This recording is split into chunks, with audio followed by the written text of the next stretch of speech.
watched a couple of films that TCM was showing in honor of Martin Luther King Jr. Day.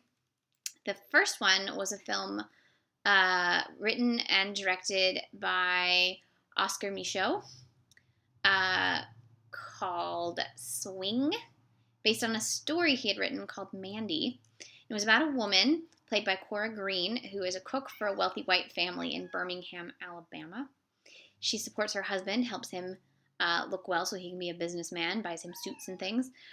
Until one day she finds out that he is cheating on her with a cabaret singer named Eloise Jackson, played by Hazel Diaz. So she gets into a fight and literally steals his clothes at a speakeasy. It's kind of a hilarious scene because she paid for those pants, so, she's making him give them back to her. Shit goes down and she leaves her husband and moves to Harlem, where she befriends someone who was a friend of hers when she was younger, or when the woman she's friends with was younger. And this girl has now gone through college and is a secretary for a musical producer. And Mandy gets hired as a seamstress, even though she doesn't really have any skills beyond cooking.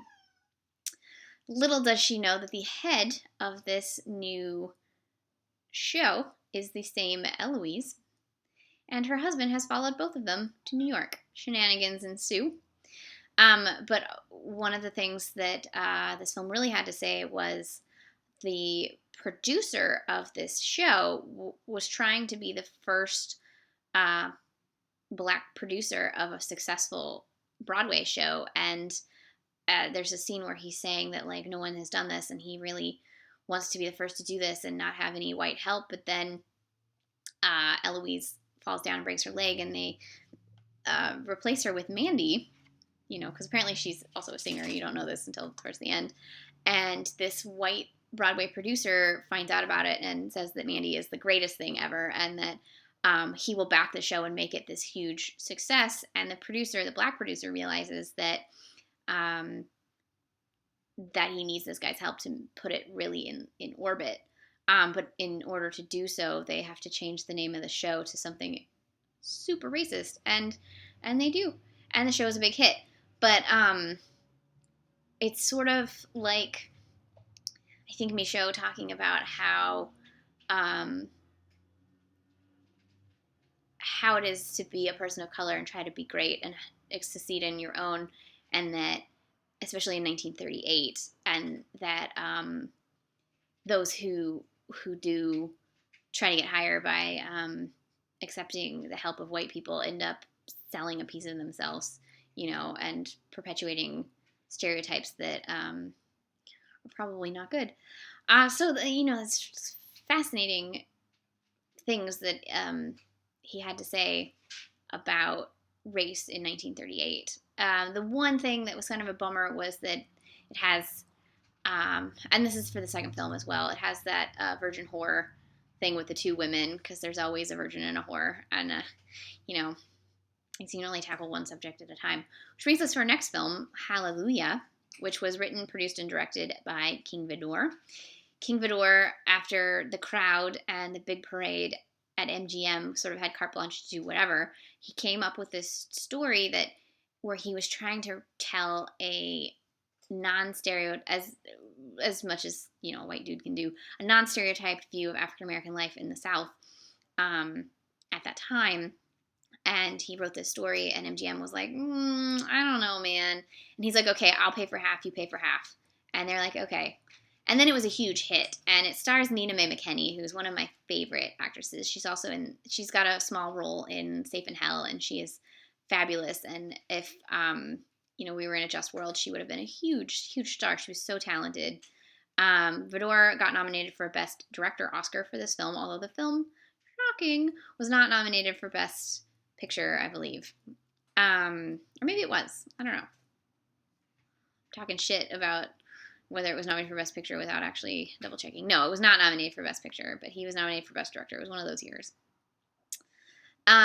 So the film is about a sharecropper who sells off his share, has a whole bunch of money, finds a really beautiful woman and sort of falls for her, and she falls for him because of his money, and that, but also because she's sort of playing him, and gets her actual boyfriend to sort of rip him off in a bent dice game.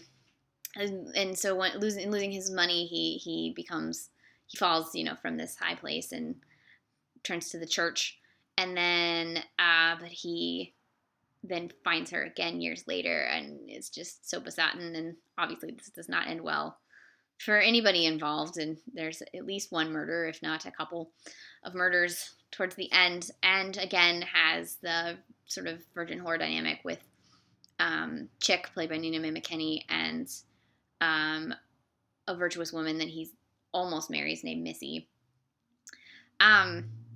But what it does have going for it, and I really want to find some more current critical examination of this film from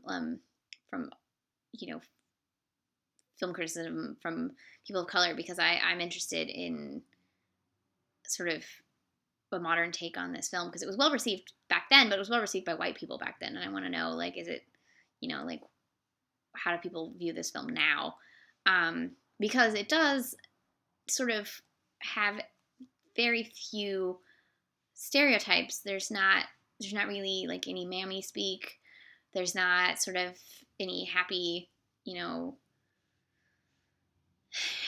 domestics or any of that stuff, which is refreshing. And apparently Vidor was trying his best to just really show what life was like for black sharecroppers in the South.